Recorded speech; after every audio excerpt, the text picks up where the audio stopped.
Welcome to our deep dive into some of the most fascinating and bizarre cases of mass hysteria in history.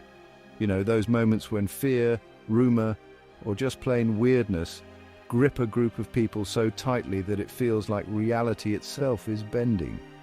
Today we'll explore 6 incredible events where group psychosis took over entire communities, leaving behind a trail of unanswered questions and valuable lessons about the power of the human mind.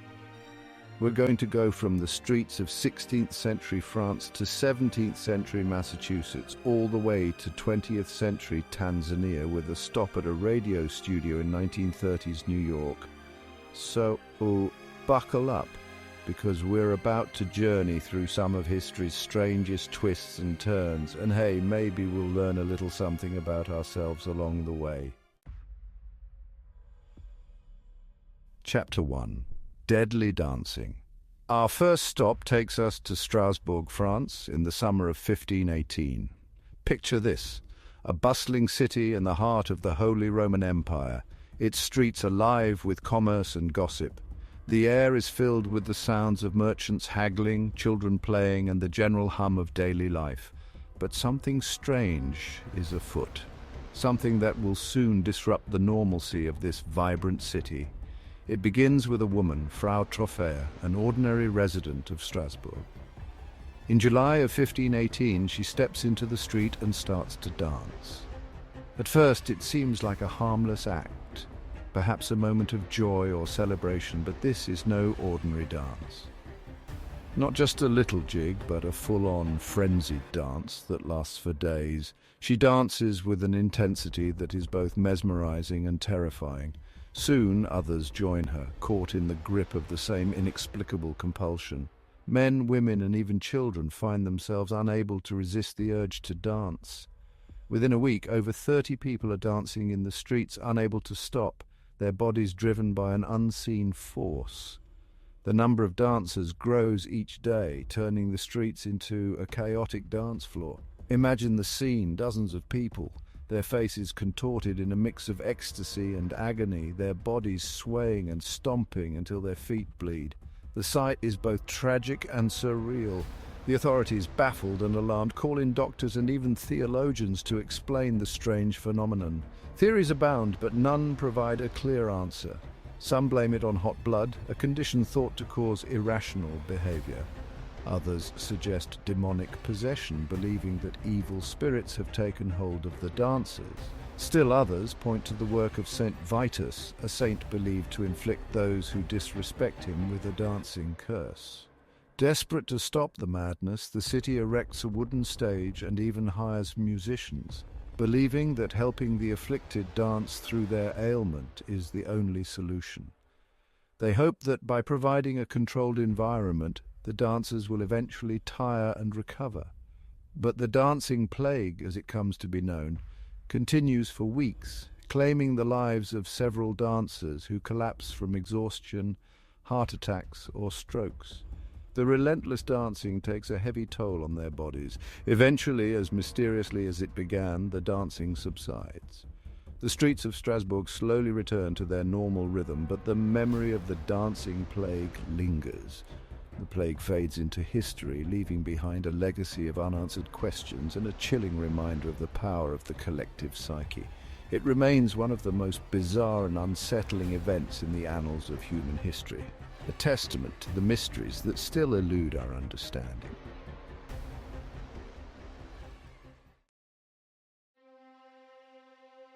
Chapter 2. Salem Witch Trials. Now let's fast forward a century and a half and cross the Atlantic to colonial Massachusetts, a place where the seeds of fear and fanaticism would take root in a most terrifying way. The year is 1692, and a different kind of hysteria is brewing in the small, tightly knit Puritan community of Salem, a town that would soon become infamous.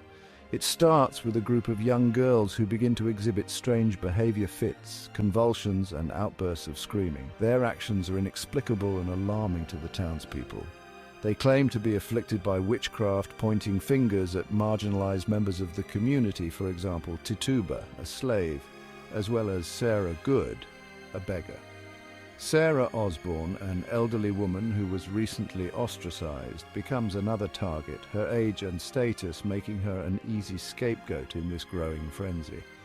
Fueled by fear, religious extremism, and simmering social tensions, the accusations spread like wildfire, engulfing the entire community in a wave of panic and suspicion.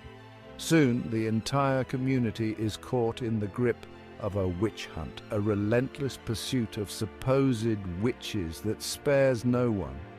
Imagine the atmosphere, a climate of suspicion and paranoia where neighbors turn on neighbors, and the mere whisper of an accusation can ruin lives. The fear is palpable and trust is shattered. Over the next several months, more than 200 people are accused of witchcraft, their lives turned upside down by baseless allegations. They are subjected to humiliating examinations, forced to undergo impossible tests, and coerced into confessing to crimes they did not commit. The methods used are cruel and inhumane. The trials are a dark chapter in American history, a stark reminder of the dangers of mass hysteria, religious extremism, and the abuse of power. The courtrooms become theaters of fear and injustice. While the Salem witch trials ultimately ended in 1693, their legacy continues to haunt us. A cautionary tale about the importance of critical thinking, due process, and the protection of individual rights. The echoes of this tragic period remind us to remain vigilant against the forces of fear and fanaticism.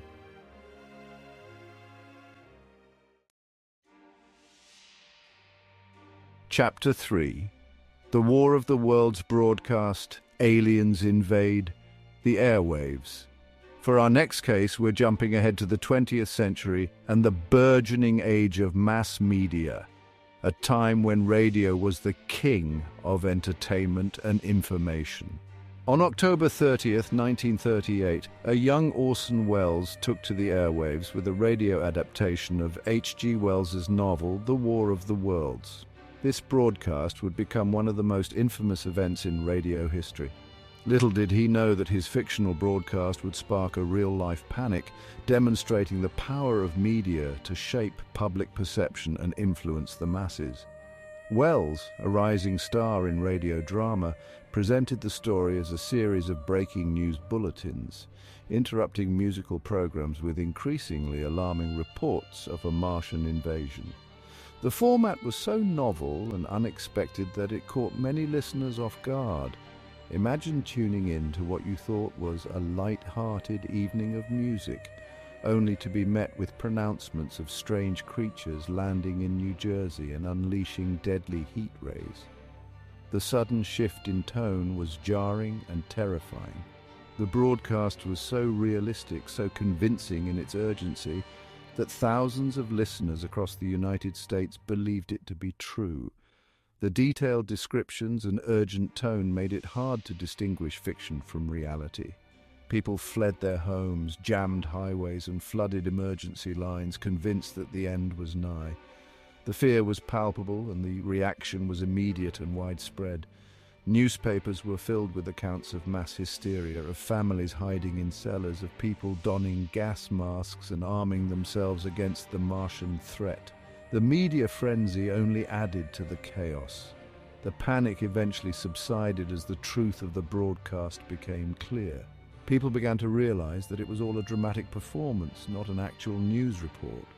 But the event served as a stark reminder of the power of media, the susceptibility of the human mind to suggestion, and the importance of critical thinking in the face of alarming information. It was a lesson in the need for media literacy and skepticism.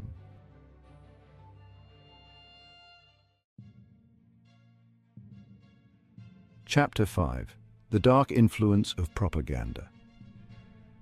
In the annals of history, few periods demonstrate the terrifying power of propaganda as starkly as Nazi Germany.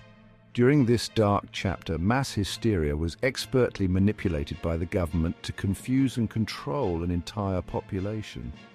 Through relentless and insidious propaganda, the Nazi regime convinced the German people that Jewish individuals were pariahs and enemies of the state. Imagine living in a society where every newspaper, every radio broadcast, and every public speech fed you the same poisonous narrative. The propaganda was so pervasive and so powerful that it eroded the judgment of millions, leading them to stand by or even participate as a genocide unfolded. Over 6 million Jewish people were systematically murdered, a horrifying testament to the destructive potential of fear and misinformation. The lessons from this period are chillingly relevant today.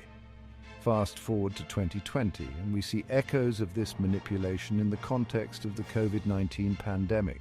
Government propaganda, fueled by fear and uncertainty, polarized societies around the world. In the United States, unvaccinated individuals were often vilified, and despite ongoing debates about the efficacy and safety of measures like vaccines and mask mandates, the narrative was pushed with relentless force. The parallel is unsettling. A population's judgment worn down during a period of crisis, leading to division and mistrust. While the scale and nature of the events differ, the underlying mechanism, using fear to control and manipulate, remains strikingly similar.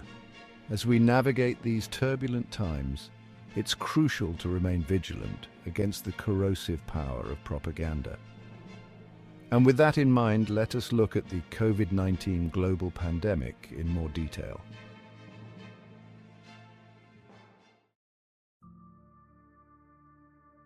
Chapter 5: Global Hysteria, COVID-19. As we move into the 21st century, we encounter a modern-day phenomenon that gripped the entire globe: the COVID-19 pandemic. This unprecedented event showcased the profound impact that fear and uncertainty can have on societies worldwide. The fear of COVID-19 swept the world and shut off the logic and reasoning centers within people's brains. Without any scientific backing or evidence such measures would work, governments ordered draconian lockdowns and completely ineffective mask mandates. Imagine the sudden shift in daily life. Beaches and public parks closed, social interactions halted, and the constant hum of anxiety in the background. The virus, primarily impacting the elderly and those with severe medical conditions, led to extremely drastic and heavy-handed measures, which were later determined to be completely unnecessary, as well as extremely harmful and corrosive to society. Locking people in their homes and enforcing mask mandates intended to curb the spread of the virus, but these actions also had significant unintended consequences. The isolation prolonged the issue and caused massive ancillary effects, including obesity, childhood learning deficits, an increase in depression and suicide, rampant inflation, and an economic upheaval that much of the world is still recovering from. In all of recorded human history, this was the most global case of the cure being worse than the disease. The prolonged lockdowns and social distancing measures, while aimed at protecting public health, inadvertently led to a cascade of social and economic issues. We saw how the fear of the virus and the measures to control it led to a world transformed. Empty streets, shuttered businesses, and a palpable sense of unease became the new normal. From the stockpiling of essentials to the overwhelming strain on healthcare systems, the global response to COVID-19 highlighted the delicate balance between public health and societal function. As we reflect on this period, it's crucial to understand the long-term effects of the pandemic and the lessons learned about crisis management, mental health, and community resilience. The COVID-19 pandemic serves as a stark reminder of how interconnected our world is and how collective fear can reshape our lives in profound ways. But let's not end things on such a dour note. Let's have a bit of a laugh at ourselves and return to the 20th century for a final spin around the Psychosis bandwagon.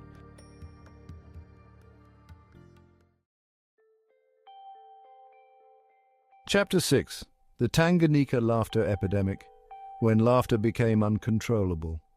Our final stop takes us to 1962, to the newly independent nation of Tanganica, now Tanzania.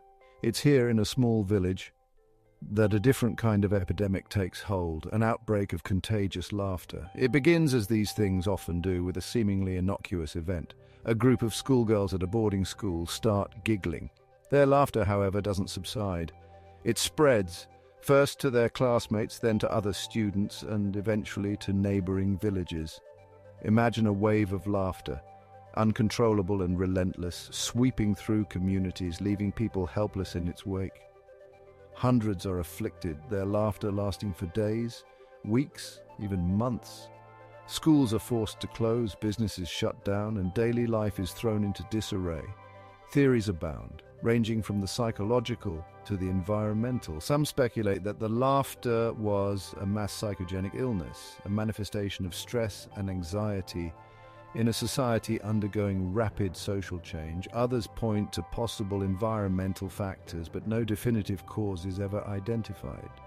The Tanganica laughter epidemic eventually subsides, leaving behind a legacy of bewilderment and a reminder that even laughter, that most human of expressions, can take on a life of its own.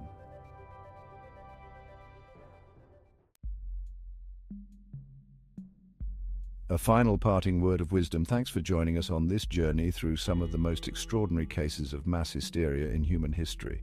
From dancing plagues to alien invasions, from witch hunts to uncontrollable laughter, we've seen how fear, suggestion, and social dynamics can combine to create truly bizarre and unsettling events. These cases, while often shrouded in mystery and speculation, offer valuable insights into the complexities of the human mind, the power of belief, and the fragility of social order. They remind us that sometimes reality is stranger than fiction. We must strive for critical thinking, informed decision-making, and compassion for our fellow human beings, lest we fall prey to the same dark forces that have shaped some of history's most tragic events. Don't forget to like, subscribe, and hit the bell icon for more intriguing historical content. Let us know in the comments which case you found the most fascinating, or if there are other events you'd like us to cover.